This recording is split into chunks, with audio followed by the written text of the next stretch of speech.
Radio Master presenta su audiolibro El Prisma de Lyra.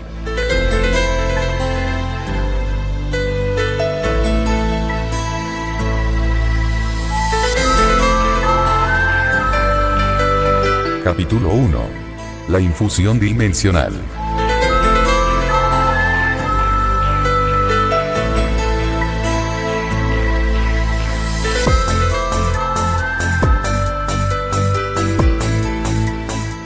Con sus llaves celestiales, sus acordes del aire, sus inquietantes fuegos, la gran lira eólica de Samyang, elevándose a través de las barras dobladas 7 veces, desde la Tierra hasta las estrellas fijas. Longfellow sobre Lyra en Occultation of Orion.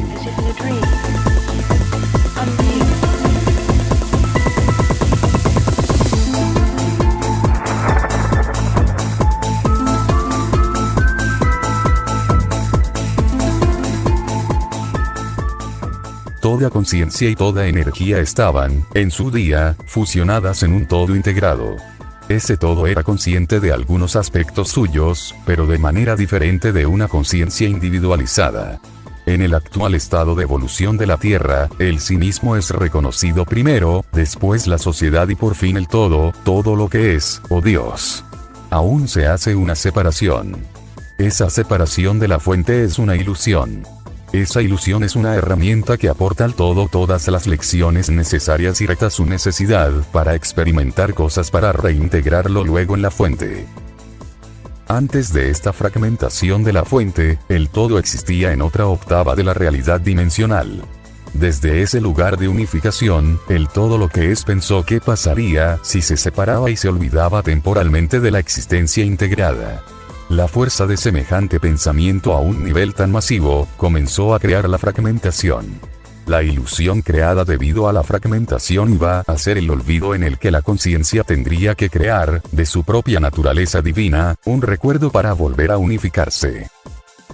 Lo que se ha denominado la creación en realidad es esta fragmentación, o si se quiere, la infusión dimensional.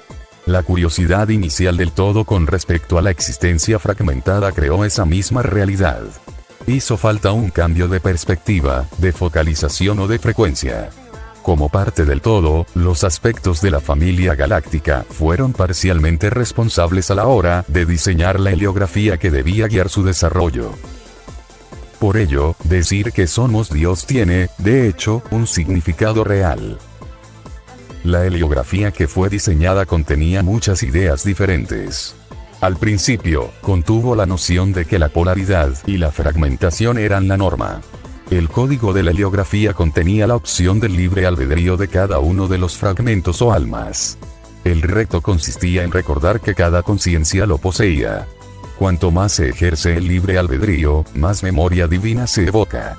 Enfrentado con la realidad polarizada, el libre albedrío es liberador. Cuando un alma olvida que posee el libre albedrío, las lecciones se vuelven más arduas, pero al mismo tiempo tienen una mayor recompensa. Otra idea que está presente en la heliografía elegida, es que los fragmentos del todo son completamente responsables de sus acciones, aun en estado de amnesia. Siendo conscientes o no, cada acción generaría una respuesta por parte del universo.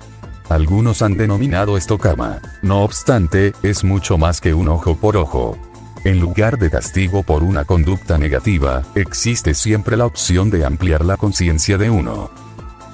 Por ello, la sabiduría borra, de algún modo, el karma. Aunque pueden parecer reglas de algún tipo de juego cruel del cosmos, el resultado ya está decidido. Teniendo esto en cuenta, no es necesariamente el destino lo que cuenta, sino más bien el viaje en sí. Lo que cuenta es cómo se juega este juego.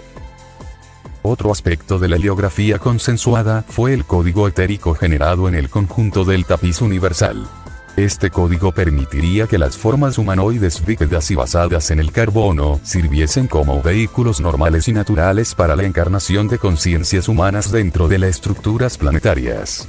Este código existe a un nivel metaatómico que la ciencia acaba de empezar a ser capaz de medir. La simbología de la polaridad se manifiesta en forma de un cuerpo humano. El ser humano terrestre es simétrico, tiene 2 brazos, 2 piernas, 2 ojos, 2 orejas, etc. El cuerpo se convierte en un conjunto completo gracias al torso y la cabeza. También se decidió que durante el desarrollo evolutivo de las formas humanoides, dentro de la familia galáctica, las polaridades femenina y masculina se manifestarían en cuerpos diferentes pero complementarios. Esto debía servir de recordatorio para poder crear, ya que las polaridades siempre deben unirse y ser integradas. Esa noción se entiende mejor cuando se tiene en cuenta que el individuo tiene la tendencia a sentirse uno cuando él-ella se unen en el amor. ¿Cuál fue el verdadero proceso de la infusión dimensional? Dentro del tejido del tiempo-espacio de la constelación de Lira, existe algo que se podría denominar agujero blanco. Un foco de luz y energía muy intenso. En este caso, un lugar de nacimiento. Se puede comparar este agujero blanco con un prisma. Al pasar un rayo a través de un prisma, se obtiene un espectro de luz fragmentada en 7 frecuencias de colores visibles. Cuando una parte del todo pasó por el prisma de Lira, el agujero blanco, la conciencia fue fragmentada en 7 frecuencias vibratorias, que representan la conciencia colectiva de la familia galáctica de la Tierra. Cada fragmento obtuvo conciencia de todas esas frecuencias o densidades diferentes.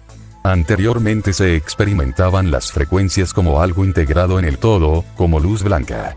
Cuando esa parte del todo pasó por el prisma, se manifestó en 7 frecuencias conscientes. También la conciencia se fragmentó, y los fragmentos se apartaron el uno del otro tal como se sugiere simbólicamente en la teoría del Big Bang. De este modo surgió la ilusión de que cada fragmento estaba muy solo. El todo comprendió que el propósito de esta experiencia era aprender a reintegrarse a partir de un punto de la separación. Pero ¿cómo? Como almas individuales o en grupos, los fragmentos investigaron el universo que se acababa de crear. La infusión dimensional no solo creó una fragmentación de la conciencia, sino también creó estrellas, planetas, gases y moléculas que configuran la realidad física. No obstante, la realidad física representa solamente algunas pocas frecuencias energéticas, que surgieron debido a la fragmentación. Tal como descubrió la ciencia, la materia es vibración energética densificada que se mueve a un ritmo específico. Cada aspecto del universo está hecho de energía. Según la tecnología terrestre aún no se ha descubierto cómo medir ciertas partes de la realidad. Si la tecnología tuviera semejante habilidad, se podría distinguir un número infinito de portales hacia el tiempo, el espacio y la dimensión. De momento, se explorarán los 7 niveles de frecuencias de la familia galáctica de la Tierra que se fragmentaron al pasar por el prisma de Lira. De ahora en adelante, el término densidad será utilizado para hacer referencia a estos 7 niveles de frecuencias. Densidad 1. Conciencia en forma de punto. Materia física. Este nivel de frecuencia es el más básico. Aporta la materia y la energía para la creación de átomos y moléculas. Todas las formas básicas de minerales y agua, por ejemplo, funcionan de acuerdo con las frecuencias de la primera densidad. También los humanos contienen estas frecuencias básicas. Ellas configuran los códigos genéticos básicos. Densidad 2. Conciencia en forma de línea. Materia biológica. Desarrollo de identidad de grupo o especie. La conciencia expresada por la vibración de la segunda densidad no posee conciencia de sí mismo, o ego. Aquí existen la mayoría de las especies del reino vegetal y animal. No obstante, su emplazamiento dentro de una densidad u otra depende de muchos factores adicionales, incluidos la presencia o ausencia de ego. Densidad 3. Conciencia volumétrica. Ego. Pérdida de la identidad de grupo, desarrollo de la identidad individual, habilidad de recordar el pasado y percibir el futuro, reteniendo la conciencia presente. En esta densidad surgen los seres humanos. Es una vibración que crea la ilusión de separación y, por ello, supone un reto para el despertar. El ser humano está pasando actualmente por un periodo de transición hacia la realidad de la cuarta dimensión, que es la causante de los muchos cambios rápidos que está experimentando la raza humana. Esta es la frecuencia que expresa la máxima separación del todo. Desde aquí se aprenden la mayoría de las lecciones con respecto a la integración. Es el nivel más intenso de todos ellos en la cultivación del crecimiento del sí mismo. Los cetáceos, delfines y ballenas, existen actualmente simultáneamente en la tercera y cuarta densidad, y están saliendo de la tercera junto con la humanidad. La conciencia de los primates también existe en la tercera densidad. La evolución de los primates es cada vez más evidente cuando uno observa las diferentes características que van desplegando y de las cuales se pensó que eran inherentes solo a los seres humanos, como la adquisición del lenguaje o la conducta patológica.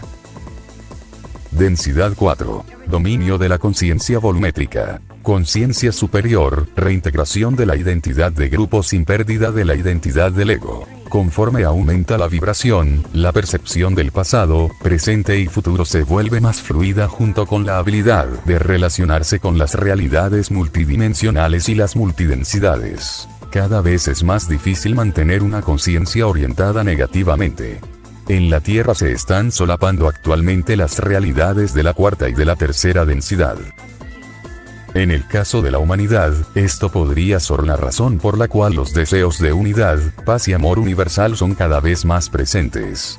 Estos deseos son diametralmente opuestos a la ilusión de separación que caracteriza a la tercera densidad. El ritmo vibratorio se acelera y, por ello, puede que uno se encuentre cara a cara con temas personales de manera más rápida y también más intensa.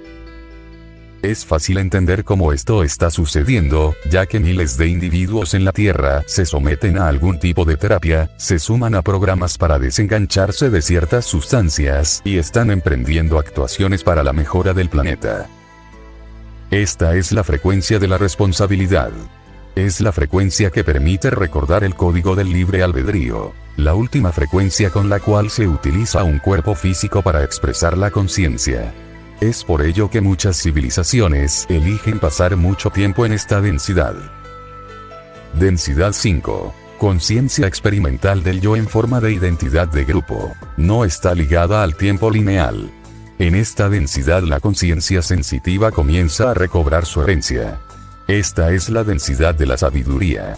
Los que van despiertan y reconocen la sabiduría inherente, con frecuencia quieren compartirla con aquellos que todavía están afianzados en densidades inferiores.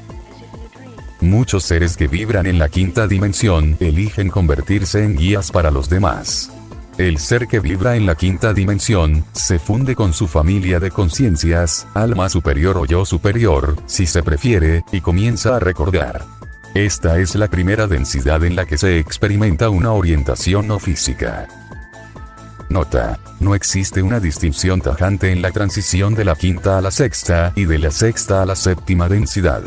Debido a que estas densidades no son físicas, se produce mucha fusión durante las transiciones. Densidad 6. La conciencia como dimensión en sí misma. Con frecuencia, esta densidad ha sido llamada conciencia búdica, ya que existe un nivel de frecuencia igual a la de Cristo o de Buda. A partir de esta frecuencia, se produce una rememorización total, y uno empieza a asumir la responsabilidad del todo en lugar del sí mismo. El proceso de perfeccionamiento del sí mismo y del todo se convierte en la misma cosa. Densidad 7. Contienda de la experiencia multidimensional. Identidad de matriz de grupo. Conjunto de memoria social. Esta es la densidad de unión total o integración. Los que vibran en esta frecuencia se fusionan y se convierten en un todo dentro de la conciencia colectiva. Ellos magnetizan a aquellos que están en otras frecuencias y proporcionan la corriente necesaria para un huir natural hacia la integración. Una vez que los seres de la séptima densidad lleguen a la masa crítica, pasarán por el prisma del ira. Desde nuestro punto de vista se tratará entonces de una experiencia de salida a través de un agujero negro, y llegarán a la siguiente octava, donde les espera una nueva aventura. Es importante tener en cuenta que como partes del todo que se fragmentaron al atravesar el prisma del ira, cada conciencia retuvo el recuerdo de todos los niveles de densidad. No obstante, parte del olvido perduró. Desde niveles más centrales de densidad, como pueden ser la tercera y cuarta, pueden darse ausencias de recuerdo con respecto a la coexistencia de otros niveles. Conforme tiene lugar la integración, uno se va dando cuenta de estos otros aspectos. El microcosmo siempre refleja al macrocosmo. Esto se puede apreciar claramente viendo la coincidencia de cómo la estructura atómica refleja la estructura del sistema solar. Ocurre lo mismo con la fragmentación de las partes del todo en seres individuales o grupos del alma. El hecho de encarnarse en un cuerpo físico se puede comparar con un mini pasaje por el prisma del Ira. El proceso de fragmentación del alma, cuando se encama en un cuerpo físico, puede ser comparado, de alguna manera, con las teorías de Freud cuando habla del id, del ego o del superego. Como feto, el alma demuestra una conciencia de primera densidad. En ese punto uno se percibe a sí mismo como algo intrínsecamente conectado con el entorno. Físicamente, uno es una masa de códigos de ADN con el potencial de convertirse en un ser humano consciente. Debido a que Freud no tomó en cuenta el desarrollo prenatal, a ese nivel no existe ninguna correlación. Si él hubiera creado una etiqueta para describir la relación del feto con su entorno, se hubiera servido de una descripción de la primera densidad. Cuando el niño está en la fase entre su nacimiento y los 2 primeros años de vida, comienza a demostrar una conciencia correspondiente a la segunda densidad. El niño empieza a percibir una separación entre él y el entorno, y sus deseos se orientan hacia el exterior. Todavía conserva un cierto egocentrismo, que hace que este nivel se corresponda con el nivel del id.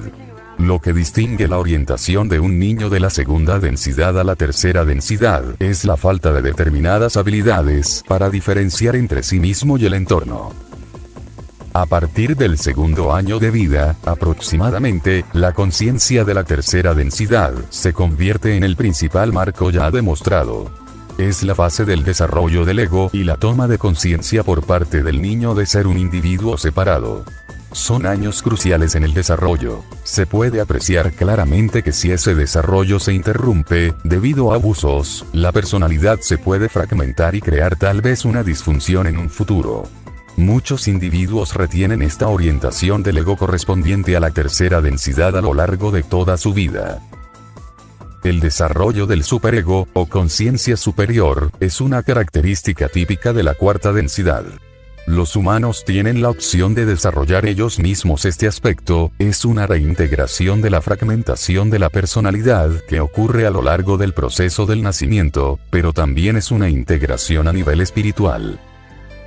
A medida que la raza humana se establece más sólidamente dentro de la conciencia de la cuarta densidad, se supone que ese proceso de fragmentación de la personalidad se notará cada vez menos, y quizá los niños comiencen a mostrar mucho antes características de la cuarta densidad en su desarrollo, y las retengan a lo largo de toda su vida. Durante la infancia uno tiene que aprender a adaptarse e integrarse en un marco factible. Si esto no se logra, cuando hay abusos durante la infancia, empezarán a mostrarse con frecuencia disfunciones psicológicas al alcanzar la edad adulta. Patologías como la personalidad múltiple, trastorno de identidad disociativo, pueden surgir debido a que el proceso natural de integración de la tercera densidad no tuvo lugar durante la infancia. Algunas civilizaciones extraterrestres han aprendido a detectar y transmutar las semillas de las disfunciones patológicas durante la infancia y por lo tanto no tienen incidentes de patologías adultas. Si se llega a entender que no importa hasta qué punto un individuo se puede fragmentar, ya sea a nivel del alma o de la personalidad, y que el regreso a casa siempre será debido a la integración, esa persona no perderá nunca de vista su meta. En este caso, realmente podemos volver a casa.